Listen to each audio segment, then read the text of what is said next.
let's just start talking more generally about supply.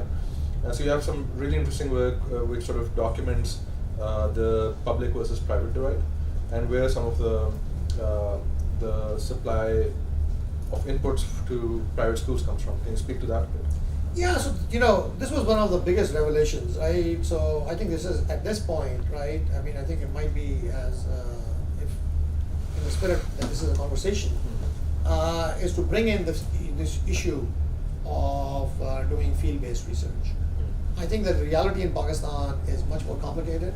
Reality in Pakistan is nuanced and is changing very dramatically. Yeah. And I think the only way to understand what's going on is to just go out in the field and go out and observe. This is old-fashioned social science.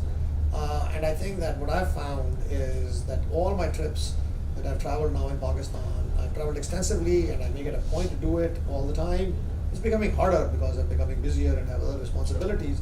But so there what you find is that the data are much richer than our theorization. Theorization is way behind. Conceptualization of what's happening in people's lives or in the institutions is much richer than how we think about it. Yeah. So, and I think this is very much true in economics in general, and certainly in development economics, but I think it's true in economics in general, is that the field is becoming more and more empirical. Yeah. As the quality of data that is coming in started increasing, and the extent of data started increasing, we could really bring a lot of our ideas to test, to confront itself with the reality.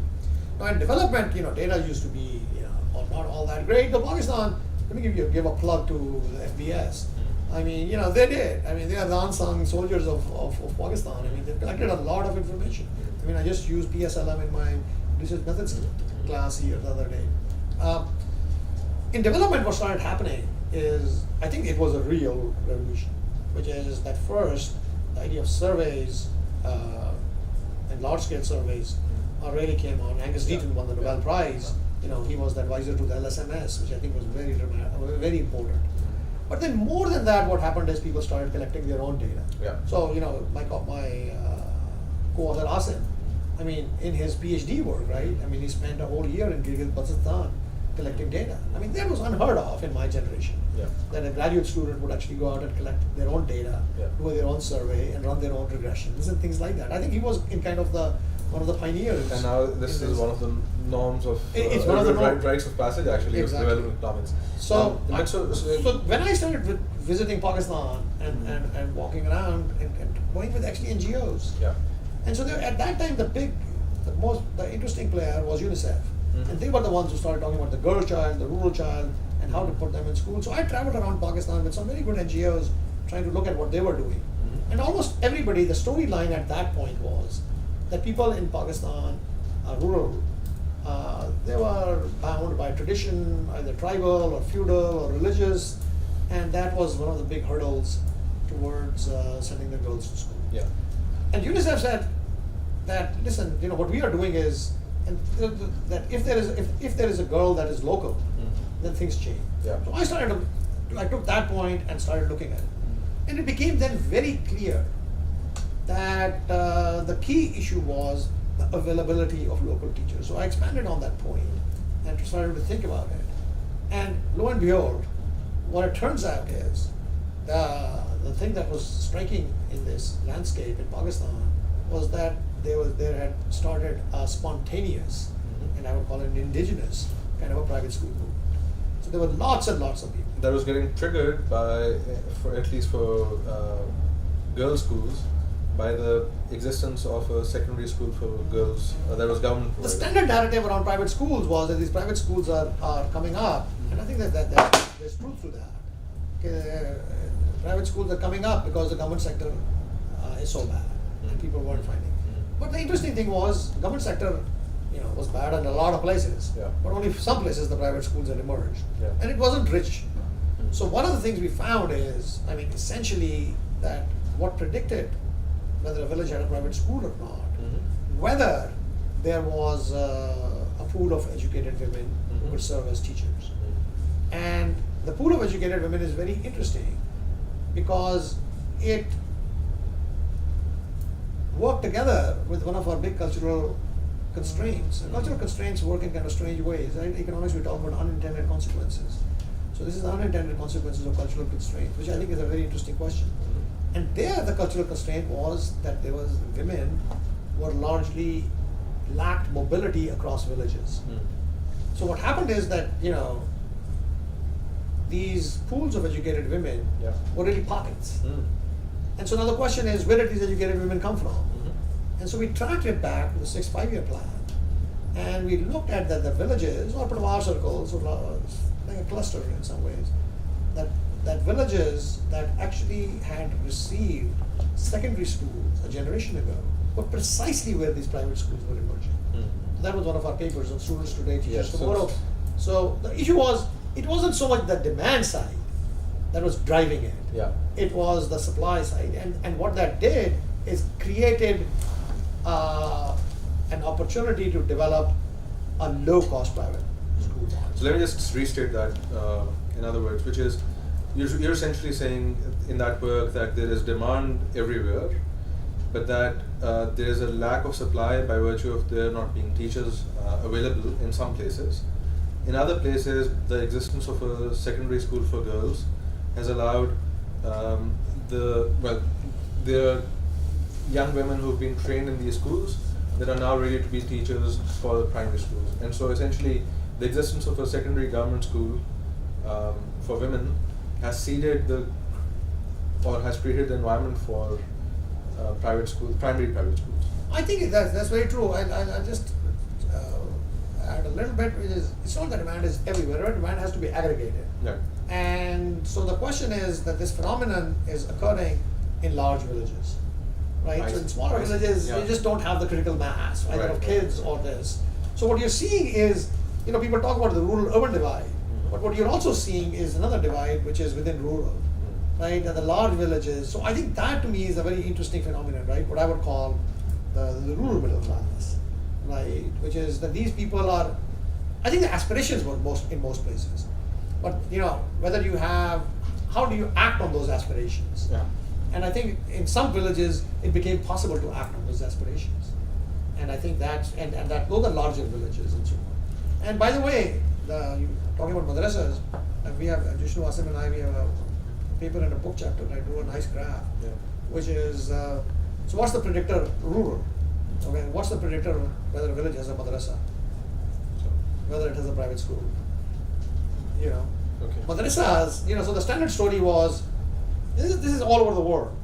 Okay, the standard story is the government sector is failing, the elite exit to the private schools, and the poor go to madrasas. This can't be a more factually untrue story than that.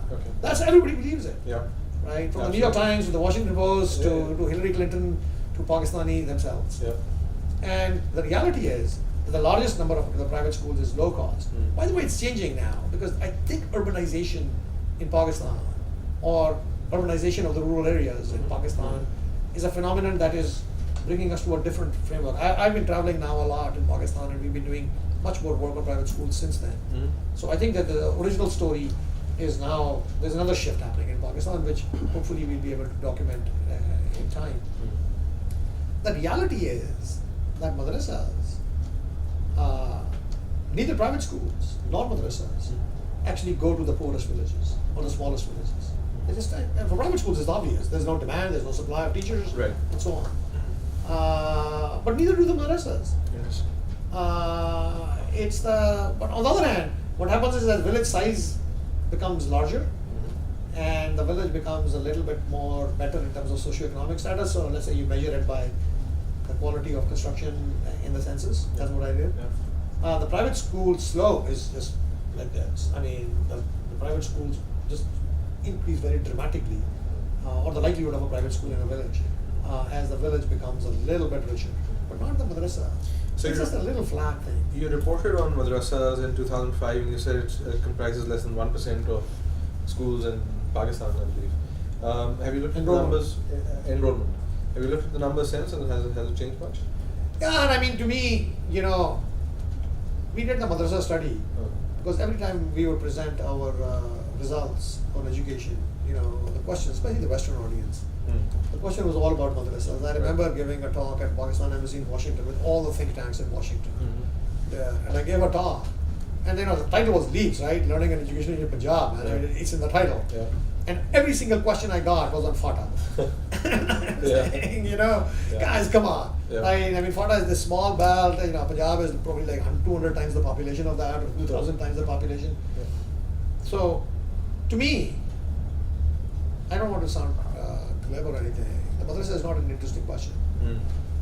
Educational question. Yeah. And in fact, I gave a talk in USAID. There was a proposal in which, at one point, when US was giving a lot of money to the government, that like 80% of the education aid budget, or some high number, maybe not exactly, but a pretty high number, percentage of the education budget was supposed to go for madrasa reform. And I just happened to be giving a talk there, and I said, listen, you just can't do it. You just can't. Yeah. I mean, this is going to be a disaster because, I mean, you are looking at this very small segment of the population. And here we have, I think at that time we had like 25 million kids in the school. Yeah. And I said, listen, think about like first order. Yeah. I mean, do you want to do something about those 25 million kids or this population which we don't even know? By the way, it didn't look like it was increasing. My view always is that, by the way, we've also found when we were looking at within household variation, there's a lot of within household variation in madrasa. So the same family, it's not like some families become religious and they send their kids to madrasas, or some regions become religious. There's some evidence for some regions around FATA, Pasheen and things like that, where there's higher enrollment. But in general, there isn't in Punjab. But what you see is there's a lot of within family. Now I hear that in southern Punjab and other places there might be a bigger madrasa movement. My sense is that however big that is, it's still really small. Any representative data that you use in the household surveys, okay, you can't do a madrasa analysis on it because the numbers come out so small. Okay, try doing it. LAT tried to do it, and with Pakistani PSLMs and this, you can't. The numbers are just so small. It's like the number of rich people in Pakistan. No? If you do a representative survey, you're not going to get too many elite private school kids in there. Well, neither are you going to get madrasas. My sense is madrasas are very salient. Of course. They're very noticeable. Yeah. And I think that if you're worried about violence, then treat it as a law and order problem. It's not an educational problem. They might also have a larger than proportionate footprint in terms of changing ideology. That's the natural. You got to think about causality there. Yeah, the direction of causality. No. I mean, my sense is that it could be ideology. I mean, listen, Sure. To me, that doesn't. If I have like 5 years to work on a project, Yeah. I'm not going to choose that. I mean, there are. I can think of like 10 more important, impactful, interesting education questions than that. Absolutely agree. So And I would like the best and the brightest young people in Pakistan to think about other things. Now, So let's do that for a second. So I absolutely agree with you. But let's move to thinking about what the education landscape is like currently. And if I can put you on the spot, what are sort of 3 big changes, if you will, that need to happen, like at a scale of the next couple of years? I would say a few things. Okay. So the first is, I think that what you have to do, so this is how us and Vishnu and I are moving forward. The first thing that you have to do is the education system, you got to think about it as an ecosystem. Just can't think about like single markets, single problems. So the ecosystem has lots of actors and players. So the actors and players are like households and parents and children and principals and schools and teachers, schools of various kinds. We have government schools, which are the largest component, lots, private schools, charity, trust, for-profit, whatever. Then we have the regulators who come in, the state that provides it, who come into that. We have funding agencies. For example, Punjab, there's a budget announced yesterday, and in the private market, and so on, right? So there are all these different players that come in. So one of the ways we were thinking about it is think of this education ecosystem and start focusing on the frictions in that ecosystem between different nodes. Okay. Okay, so give you an example. So like low-cost private schools. So most of the parents who send their kids to private schools in low-cost, the moms and dads, moms are mostly illiterate. Mm-hmm. This is not 15 years ago when this project started, and dads really don't know much. And it's a market transaction, right? So they're paying, albeit very little, But the question is, how do they judge quality? How do they know whether the kid is getting a good education or not? Yeah. How do you know these private schools are doing well? Yeah. So if we said if this is a market, the question before us is it a well-functioning market, right? And we have in economics, as you well know, we have a fairly well, at least conceptualized idea of market failures. So we said, well, there might be market failures in this thing, and start thinking about that. That's an example of a friction. So the market failure, for example, the first one is information, right? So what we did is, so this is now the new development economics. So we thought, well, the only way to test it is the only way to really understand the system. This is kind of the whole RCT view. I mean, according to them, and I buy it mostly, which is that the only way to understand the system is to shock it. And then the responses that you see to that shock, and if a shock is done carefully and is calibrated systematically, experimentally, properly, then you can learn a lot about how then the system responds as to what exactly is going on. Right? That's the whole idea of an experimental intervention, and that's what we did. So what we did is we created report cards, and the report cards, a lot of work. I mean, because unlike report cards anywhere else in the developed world, most of our moms are illiterate, so we just couldn't mail them. So we created very detailed report cards, full diagnostics on each child in terms of how much they knew in fractions, where the weaknesses were. Spent a whole year creating those. Okay, and we couldn't just mail them. We did village meetings, we did household meetings, we did town meetings, so parents would understand what they were. Okay. So the report cards had three components. One was a detailed child level, but then there was a component that said how the child did relative to other children in the school, along these dimensions. How the school did relative to other schools in the village, and then how the village did relative to other villages in the district. Okay. So the parents would get a very clear idea of what was happening. What I think was kind of it wasn't a surprise, we were thinking about it, but the fact came bigger than we thought, we made it public. Everybody knew these report cards were there. I think that what we did not realize the extent of this was that on the supply side, we were thinking a lot on the demand side, the parents would do this and parents would do that. But when these results came out in the village, remember our Leaps villages has like 5 to 6 schools, about 3 government, 2 private, something like that. More than that, it's 120 to 820, so it's like 7. So 4 and 3, 4 government and 3 private.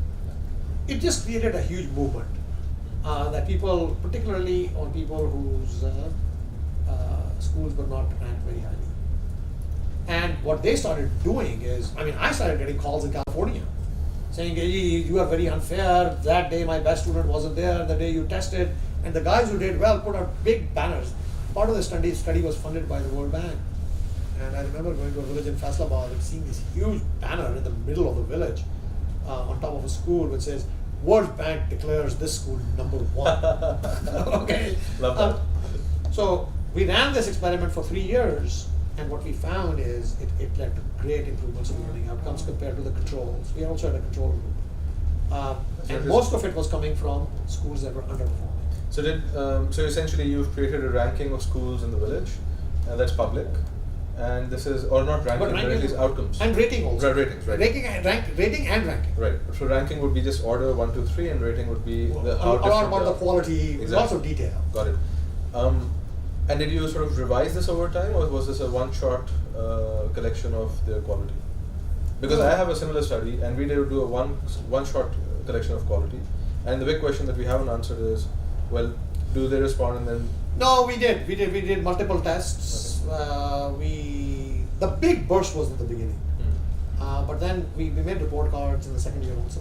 So once a school pulls up its stocks, improves its ratings, then that would. No, but then we did the next year too, as to where they were and so on. Right. The most fascinating thing is, you talk about these interventions having short-term effects. We went back to these schools about 6 years later, and we are finding persistent effects. Okay, so the schools in the report card villages are still doing better. That's fantastic. Well, that's relatively rare, actually. It is. It is.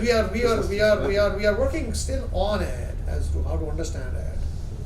And the funny thing is, there was also most of the effect was coming from private schools, as you can understand. Mm-hmm. I mean, it's a competitive market and so on.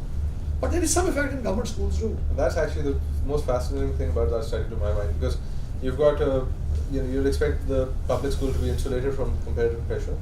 You've created a ranking which would certainly creates pressure on the private school that isn't doing so well. Why isn't the government school insulated?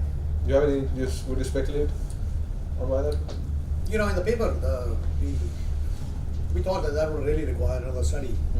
But I think that there's social pressure on the teachers. I mean, the government schools, I think the big question is for us, is really to understand the sociology of government schools. I mean, how embedded are government schools in the community, or do people see them as like something that came down from Mars, in this case Lahore, and just plopped in the middle of the community? Yeah. We do know that government school teachers are less local than private schools, but you know, they have this whole mechanism of AEOs, clusters, and things like that.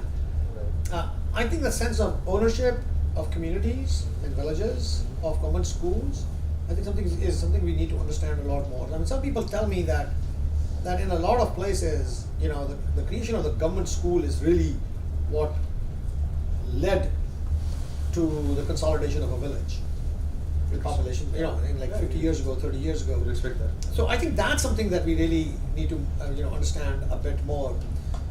Okay, the other example, right? So we go to these schools, we tell them, guys, you know, so one big constraint, so one big friction in Pakistan is, in most places, but certainly in Pakistan, a poor country, is money. So capital investments, okay, you know. So we go to these schools, in the private schools, and in the government school, we say, guys, you know, why don't you invest in quality? Parents demand it looks like. There's probably some willingness to pay also. They say, no, but we don't have any money. We are liquidity constrained, we are capital constrained, we don't have any money, and parents need to see stuff before they're going to pay, we just can't do it. We've heard this often enough. And what we did is, we made a deal with a foundation, which allowed us to give grants to schools. So we gave grants to about 500 schools, 50,000 rupees each, unconditional. So we didn't want to give them advice, because advice or knowledge could be another constraint in the system. But we wanted to just isolate the money part.